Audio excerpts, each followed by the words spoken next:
हम लोग बेटा आपका 12वां क्वेश्चन लगाना शुरू करते हैं। इस पार्ट में ए, बी व सी तीन स्वरित हैं। ए की आवृत्ति 350 हर्ट्ज है बेटा। ए व बी के बीच 5 विस्पंद प्रति सेकंड तथा बी व सी के बीच 4 विस्पंद प्रति सेकंड सुनाई देते हैं बेटा। ए पर थोड़ा सा मॉम लगाने पर वह बी के साथ 2 तथा सी के साथ 6 विस्पंद प्रति सेकंड देता है। बी व सी की आवृत्तियां क्या हैं बेटा, कर लेंगे इसको। तो बेटा हम इसका ऑपरेशन करना शुरू करते हैं। ए स्वरित की आवृत्ति N A small N A 350 hertz A व बी के बीच प्रति सेकंड विस्पंद सुनाई दिया। एन ए बी बराबर 5 प्रति सेकंड। बी व सी के बीच प्रति सेकंड विस्पंद सुनाई दिया। एन बी सी बराबर 4 प्रति सेकंड।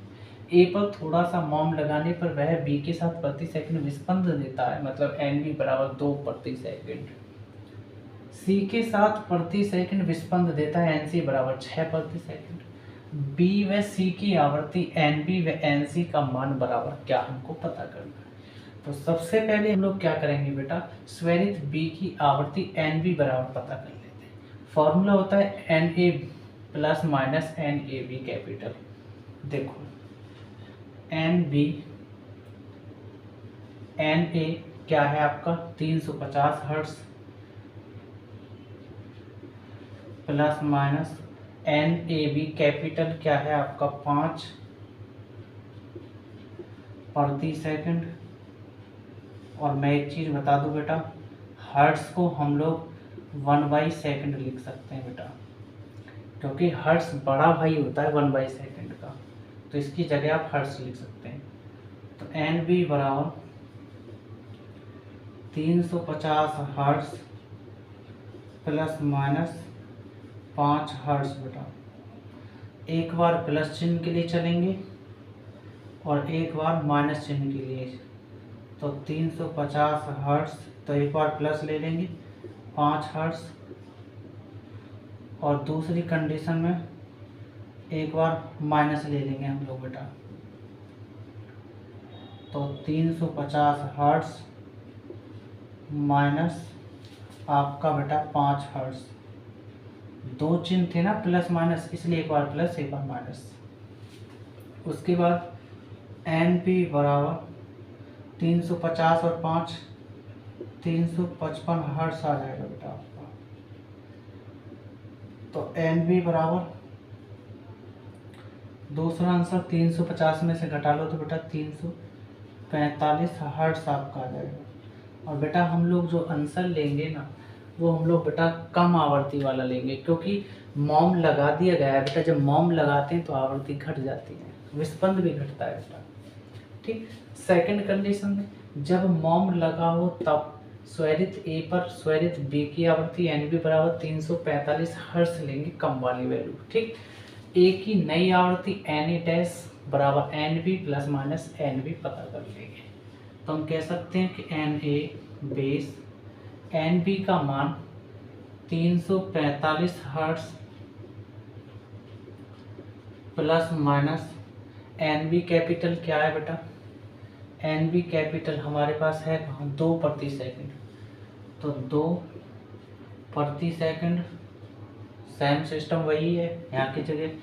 तो N A dash 345 hertz plus minus 2 hertz लिख सकते हैं बेटा, और एक बार प्लस में और एक बार माइनस में। तो 345 हर्ट्ज, क्योंकि 2 चिन्ह है, प्लस 2 हर्ट्ज, और दूसरा आपका एन ए डैश बराबर 345 हर्ट्ज माइनस 2 हर्ट्ज बेटा। और जब इनको सॉल्व करोगे तो एन ए डैश निकलेगा आपका 345 और 2 347 हर्ट्ज। और ये आपका 345 में से 2 घटा लो बेटा, तो 343 आ जाएगा एन ए डैश। 343 हर्ट्ज, ये आपका आंसर बेटा। तो अब हम बेटा क्या करेंगे, अब हम जब मॉम लगा तो सबसे जो थोड़ा सा इससे ऊपर चले हम 45 के बाद क्या आया 47, तो हम लोग ये वाली वैल्यू ले लेंगे बेटा। तो फिर मॉम लगा हो तब, मॉम लगा हो ए स्वरित पर तब स्वरित सी की आवर्ती एन सी बराबर N A dash plus N C बराबर क्या, हम लोग बेटा सॉल्व कर देंगे।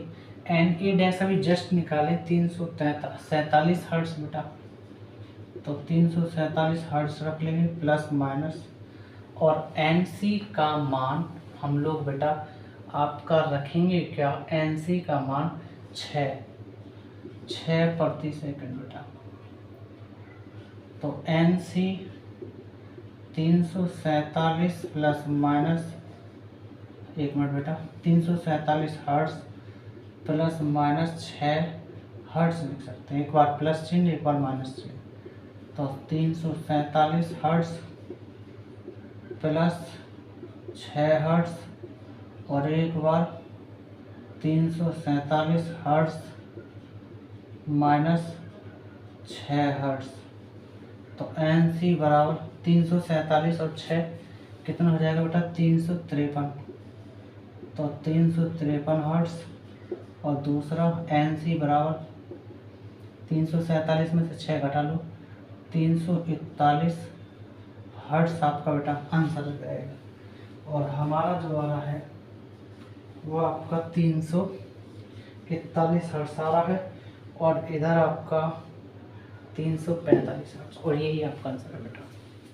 हम लोग बेटा आपका 13वां क्वेश्चन लगाते हैं। 26 स्वरित सरणी क्रम में इस प्रकार रखे हैं कि प्रत्येक स्वरित अपने से पहले स्वरित के साथ 4 विस्पंद प्रति सेकंड उत्पन्न करता है बेटा। अच्छा, यदि अंतिम स्वरित की आवृत्ति पहले स्वरित से 3 गुनी हो तो पहले स्वरित की आवृत्ति ज्ञात कीजिए बेटा। कर लेंगे इसको भी। माना प्रथम स्वरित की आवृत्ति n मान लिया हम लोगों ने, अंतिम स्वरित की आवृत्ति पहले स्वरित से 3 गुनी हो, मतलब पहली वाली की 3 गुनी, मतलब 3 की गुना कर देंगे n के साथ। प्रत्येक स्वरित अपने से पहले के साथ विस्पंद n+4 हमको प्रति सेकंड दे रखा है बेटा। n+4 तीसरे स्वरित की आवृत्ति n+8, n+8 26वें स्वरित की आवृत्ति 3n बराबर n+26-1 गुणा 4 प्रति सेकंड। तो हम क्या करेंगे, 3n, ये n इधर आ जाएगा बेटा, माइनस का n हो जाएगा, और ये 26 में से एक गया 25 और गुणा 4 प्रति सेकंड बेटा, और 3n में से एक n गया तो 2n, और 25 चौका 100 प्रति सेकंड बेटा। ये भाग में गुणा, वो गुणा में भाग में आ जाएगा, तो n बराबर 100/2 प्रति सेकंड बेटा। हर्ट्ज लिखने हैं क्या इसको?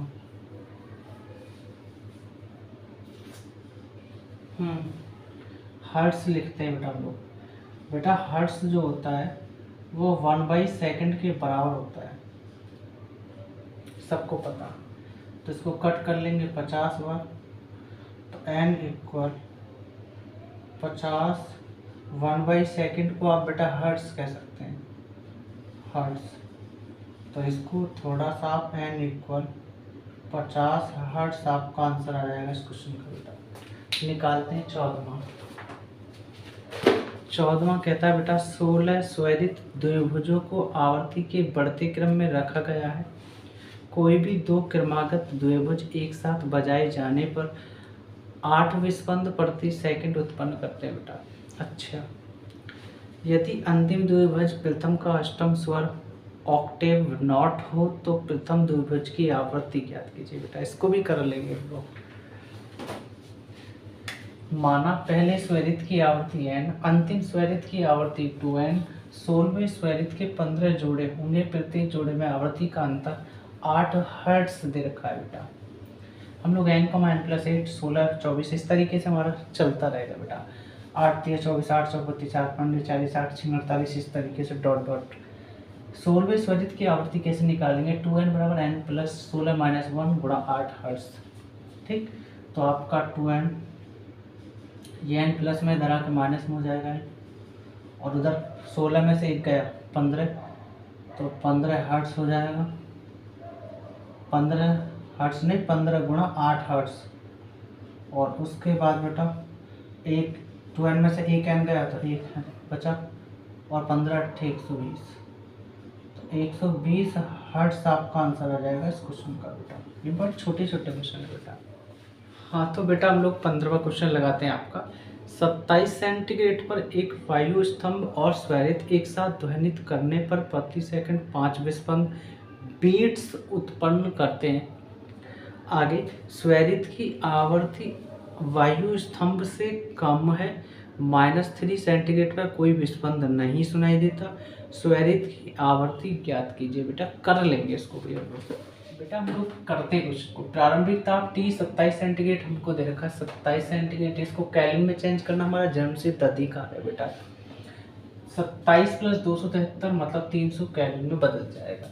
अंतिम ताप T -3 सेंटीग्रेड जो है वैल्यू दे रखी है -3 सेंटीग्रेड। इसको केल्विन में चेंज करने के लिए 273 जोड़ देंगे बेटा। -3 कम है, प्लस के 273 ज़्यादा है, तो घटाओगे तो 270 केल्विन आ जाएगा आपका T -3 सेंटीग्रेड की वैल्यू। 27 सेंटीग्रेड पर वायु स्तंभ की आवृत्ति n+5, -3 सेंटीग्रेड पर वायु स्तंभ की आवृत्ति n। हमारे पास फॉर्मूला होता है V = n लैम्डा। माना सुविदित की आवृत्ति n है हमारे पास बेटा, तो कर लेंगे हम लोग यहाँ से क्वेश्चन को।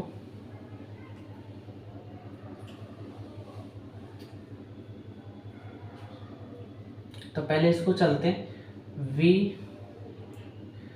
27 सेंटीग्रेड ले लेते हैं बेटा, बराबर, और हमारे पास 27 सेंटीग्रेड के लिए क्या है n+5, तो यहाँ रख लेंगे n की जगह n+5, और हमारा काम करेगा बेटा लैम्डा।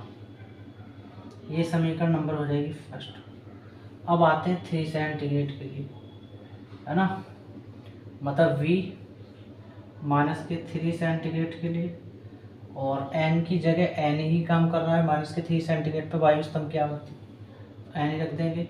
ये हमारा लैम्डा, ये हमारी समीकरण 2 बेटा।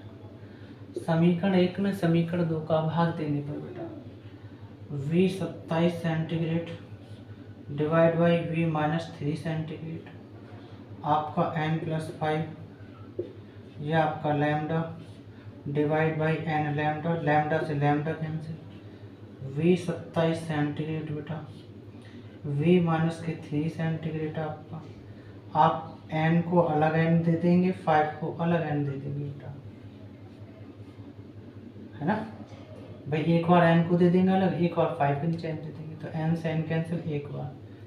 तो आप बोलेंगे V 27 centigrade divide by V -3 centigrade बेटा, तो आप इसको 1 + 5/n लिख सकते हैं।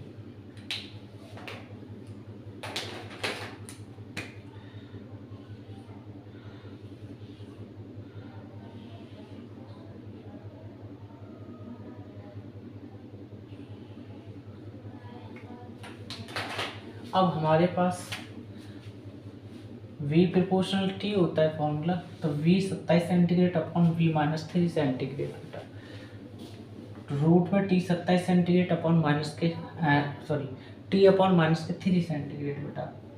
तो अब हमारा क्या हो जाएगा, V 27 सेंटीग्रेड बटे, या एक काम करते हैं सीधा वैल्यू रख लेते हैं हम लोग, इसकी वैल्यू ये रही 1 + 5/n। इसको रूट को हम हाफ लिख सकते हैं ना, सभी जानते हैं बेटा, क्योंकि रूट जो होता है, ऊंट जो होता है, मतलब रूट जो होता है वो 1/2 होता है बेटा। तो T 27 सेंटीग्रेड की वैल्यू हमारे पास क्या है बेटा, 300 केल्विन। तो 300 केल्विन बटे T -3 सेंटीग्रेड मतलब 270 केल्विन। केल्विन से केल्विन कैंसिल, 0 से 0 कैंसिल, 9 ने 3 दिशाएं 30 और 3 नाम 27, मतलब 10/9 आ जाएगा। तो 1 + 5/n, उसके बाद 10/9 और इसको 1/2। मैथ वाले बच्चे जानते हैं बेटा द्विपद प्रमेय को। तो 1 + 5/n, यहाँ इसको लिख सकते हैं 10/9 को 1 + 1/9/2। कैसे? 9 एकम 9 में 1 जोड़ोगे 10/9 कर सकते हैं।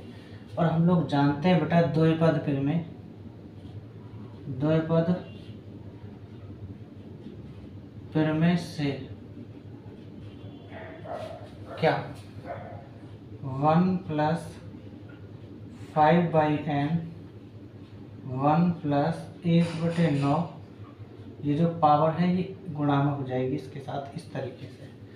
ठीक, मैथ वाले बच्चे जानते हैं बेटा। तो ये 1 इधर चला जाएगा तो ये 1 से 1 कैंसिल हो जाएगा, मतलब 5/n और ये 1/18।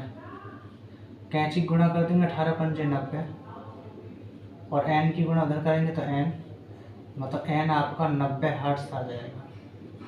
और यही आपका आंसर है इस क्वेश्चन का। तो अब हम आपका बेटा 16वां क्वेश्चन शुरू करते हैं। उस गैस में ध्वनि की चाल ज्ञात कीजिए जिसमें क्रम से आपको बेटा 1 मीटर तथा 1.01 मीटर तरंगदैर्ध्य वाली 2 तरंगे 1 सेकंड में 4 विस्पंद उत्पन्न करती है बेटा। कर लेंगे। माना गैस में ध्वनि की चाल v, दूसरा तरंगदैर्ध्य λ2 1.01 मीटर, पहला तरंगदैर्ध्य λ1 1 मीटर। हमारे पास फॉर्मूला होता है बेटा v = n लैम्डा, होता है ना। 1 सेकंड में विस्पंदों की संख्या n1 - n2 = 4 प्रति सेकंड दे रखा है बेटा। n1 की जगह हम बेटा v/λ1 कहेंगे, चाल दोनों के लिए समान ही है बेटा। माइनस n2 की जगह v/λ2 कर लेंगे आप। और इधर बेटा आपका 4 प्रति सेकंड हो जाएगा आपका। दोनों में से v कॉमन कर लेंगे हम, तो आपका 1/λ1 माइनस 1/λ2 बेटा। और यहाँ आपका 4 प्रति सेकंड, लैम्डा एलसीएम ले लेंगे, λ2 माइनस λ1, इनके आपस में गुणा कर देंगे, λ1 गुणा λ2, और ये आपका 4 गुणा 1/सेकंड। तो v = λ2 की वैल्यू हमारे पास बेटा 1.01 मीटर माइनस हमारे पास 1 मीटर λ1 की वैल्यू, λ1 की वैल्यू रख लेंगे बेटा 1 मीटर गुणा 1.01 मीटर बेटा, ये कोष्टक, और ये आपका 4 गुणा 1/सेकंड बेटा। v 1.01 मीटर में से 1 घटाओगे तो बेटा आपका आएगा 0.01 मीटर, और यहाँ गुणा करोगे 1 मीटर की 1.01 मीटर के साथ, तो यही वापस आएगा, मतलब 1.01 मीटर मीटर मीटर का स्क्वायर बराबर 4 गुणा प्रति सेकंड बेटा। मीटर 1 है तो मीटर 2 है, कट जाएगा, पॉइंट हटाओ, नीचे 0 लगाओ बेटा 2, पॉइंट के पीछे 2 अंक है तो 2 0 लग जाएंगे, तो ये 100 इस 100 को खा जाएगा सीधे सीधा बेटा। उसके बाद आपका v 1 बचा, 1 में गुणा करोगे तो v ही आएगा, और बटे आपका 101 मीटर, 101 मीटर बराबर 4 गुणा 1/सेकंड, ये उधर चला जाएगा भाग में, तो 101 गुणा 4 आपका मीटर ऊपर सेकंड नीचे रहेगा। और जब आप गुणा करोगे बेटा तो v इक्वल 404 मीटर प्रति सेकंड आपका बेटा 4 निकल आएगी और यही आपका आंसर है बेटा। हम लोग बेटा इस चैप्टर का लास्ट क्वेश्चन करते हैं 17वां। दो ध्वनि तरंगे जिनकी समीकरण y1 बराबर 2 sine 200 pi t minus X by 400 मतलब 400 तथा y2 बराबर दे रखा है 6 sine 208 pi t minus X by 400 है, अध्यारोपित होती है। किसी व्यक्ति द्वारा सुनाई पड़ने वाले विस्पंदों की आवृत्ति ज्ञात करिए बेटा। कर लेंगे इसको, तो करते हैं बेटा हम लोग क्वेश्चन को। दो ध्वनि तरंगों का समीकरण y1 बराबर 2 sine 200 pi t minus x बटे 400। दूसरा समीकरण y2 बराबर 6 sine 208 pi t minus x बटे 400। हमारे पास जनरल समीकरण होता है जिसे हम सामान्य समीकरण बोलते हैं बेटा। सरल आवर्त परिगामी तरंग के समीकरण y बराबर a sine omega t minus के एक्स। ओमेगा मतलब बबलू, डब्लू का भाई बबलू है ना, तो इसको हम लोग बेटा ओमेगा बोलते हैं। अब ये है क्या चीज़ बेटा, a आपका आयाम होता है, ओमेगा आपका कोणीय वेग होता है, टी आपका समय होता है बेटा, स्मॉल के आपका कोणीय तरंग संख्या है, तरंग का संचरण स्थिरांक बोलते हैं बेटा। एक्स आपका बेटा विस्थापन होता है जिसको डिस्प्लेसमेंट बोलते हैं। हम लोग पहली समीकरण के साथ कंपेयर करते हैं तो ये आपका ए है, यहाँ ए आपकी जगह काम कर रहा है, A1 मतलब 2 पहला आयाम। अब उसके बाद इस समीकरण को इससे कंपेयर करते हैं दूसरी कंडीशन के लिए, तो बेटा यहाँ ए है तो यहाँ ए क्या, ए मतलब A2 मतलब 6 दूसरा आयाम। ठीक, अब ओमेगा की बात कर रहे हैं तो अब क्या होगा, ओमेगा अंदर है यहाँ बाहर है तो कोई दिक्कत नहीं बेटा, कर सकते हैं। तो ओमेगा 1 बराबर 200 पाई आपका ये कोणीय वेग कह सकते हैं। उसके बाद बेटा आप दूसरी समीकरण में कंपेयर करते हैं तो 208 पाई मतलब ओमेगा 2 की वैल्यू दे रखी है। अब देखो बेटा, तो सबसे पहले हम लोग n1 निकाल लेते हैं आवर्ती पहली कंडीशन के लिए, तो इसको ओमेगा 1 बोल देंगे हम लोग बेटा। डब्लू भाई बब्लू, ये 2 पाई नीचे आ जाएगा और ये आपका n1 निकल जाएगा।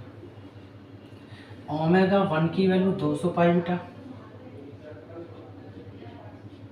और ये आपका 2 पाई बराबर n1, पाई से पाई कैंसिल, 2 से कैंसिल 100 आ, तो n1 की वैल्यू आपको मिलेगी बेटा 100 हर्ट्ज। ठीक है, अब ऐसे ही हम लोग बेटा दूसरी कंडीशन के लिए बात करते हैं। ये हमारा n1 निकल के आया, n2 कैसे निकालेंगे, ये 2 पाई फिर चला जाएगा मतलब बबलू, डब्लू का भाई बबलू मतलब ओमेगा 2 और ये 2 पाई नीचे आ जाएगा आपका, और ये आपका बेटा n की जगह n2 हो जाएगा। ओमेगा 2 की जगह 208 पाई,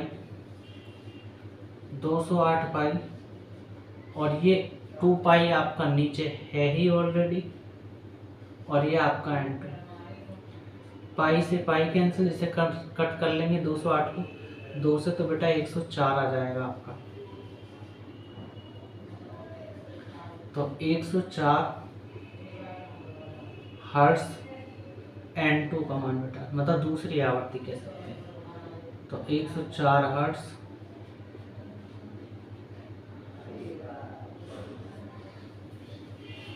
उसके बाद व्यक्ति द्वारा सुनाई पड़ने वाले विस्पंदों की आवृत्ति n बराबर n2 माइनस n1 होता है।